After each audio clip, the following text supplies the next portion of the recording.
Good morning, Vinyl community. Happy Sunday. It's me, JC, back again. And this is going to be a hodgepodge of a video, just a bunch of things. One, Record Store Day, Black Friday. Two, the LA Guns concert I went to. And three, vinyl finds. And I have some awesome vinyl finds, so stay tuned. So first thing, Record Store Day, Black Friday. A lot of people have noticed that I did not do a video. And it's primarily because, like I said, I am doing a lot of traveling. So there's very limited amount of time to make videos, but I can also tell you that I was very unimpressed with the list. There is a handful of things that I'm hoping to get, like Better Than Ezra with their first album, Deluxe.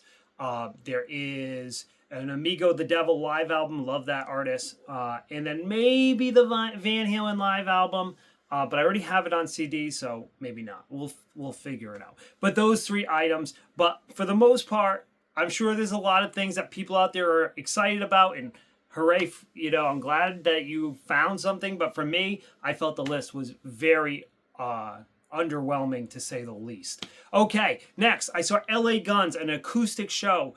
It was basically Ace Von Johnson and Phil Lewis, and it was incredible. All Sinners opened up, and it was probably the best time I've seen All Sinners and the best time I saw LA Guns. I wish Tracy Guns had been there, but the acoustic renditions, they did so many deep tracks.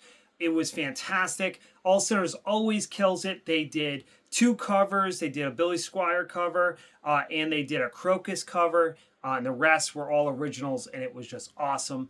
Go check out YouTube for some clips, and I have some clips on Instagram. It was fantastic. Definitely one of the best concerts I've seen in the last few years. Okay, so let's talk about vinyl finds. So first thing, super excited about, and that is the Whitesnake reissues. They actually were David Coverdale solo albums, but what David Coverdale has been doing is doing these revisited, remixed editions, and that's what he did, and he made these Whitesnake albums and no longer David Coverdale albums. Now, I do not have original pressings because when they came out, they were pressed in England, but not the United States. I'm sure I could find a repress or an import, but I have these, which I totally did not like the cover art because they couldn't find the original cover art, so they kind of didn't want it to look all grainy and pixelated, so I appreciate that. So they remixed these, and these sounded good, but they never really sounded like a Whitesnake album, and that is what David Coverdale has done.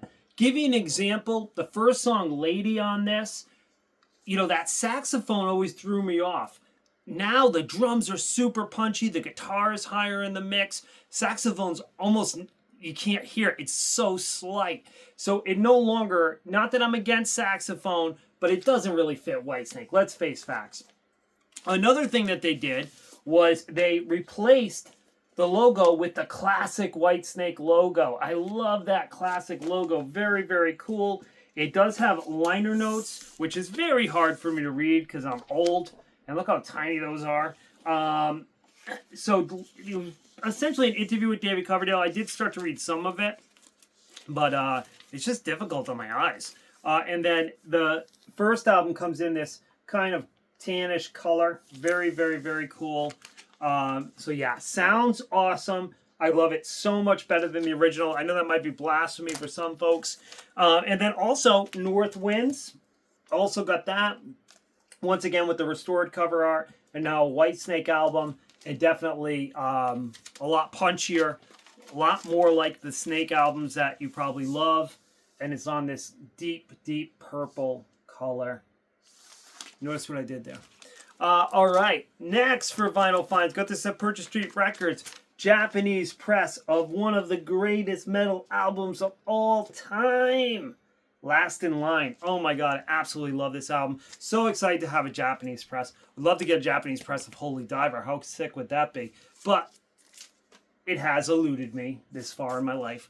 But yeah, absolutely love this album. Obviously, I already own a US press, but now to get the Japanese press.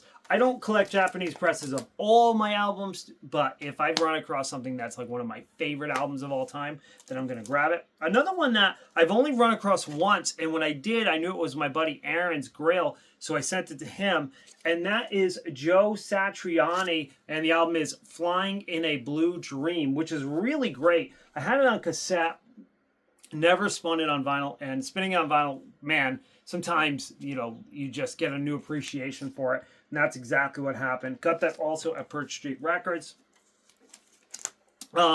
First pressing of Motley Crue Girls, Girls, Girls, in absolutely stone cold mint shape in the shrink. No hype, but it's got that little sticker in the back there. Would have loved to have found it with the hype.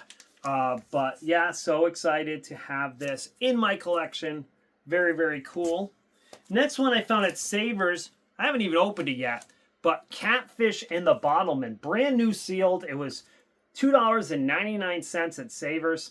And you know what I did was I pulled up my phone and I listened to a YouTube clip. And it sounds kind of like the Arctic Monkeys.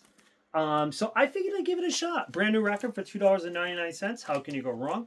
Next is one I showed on my short, and a lot of people were inquisitive about it. This is a really rare record, and I found this at Savers. I think this one was $3.99, and it is on. The band is called Warlock, and it's on a Music Merchant label, psychedelic rock. Very, very cool. Yeah, I spun it. Sounds awesome. Next one at Savers.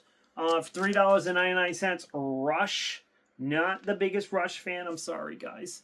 I don't dislike them. I think it's just Geddy's voice takes a lot for me to get used to it. But I saw it. Great price. I figured I knew this album. I know a lot of Rush songs. I definitely love the instrumentation of Rush. And I figured I'd give it a spin. See, maybe I'll become a Rush fan. Sometimes it's an acquired taste.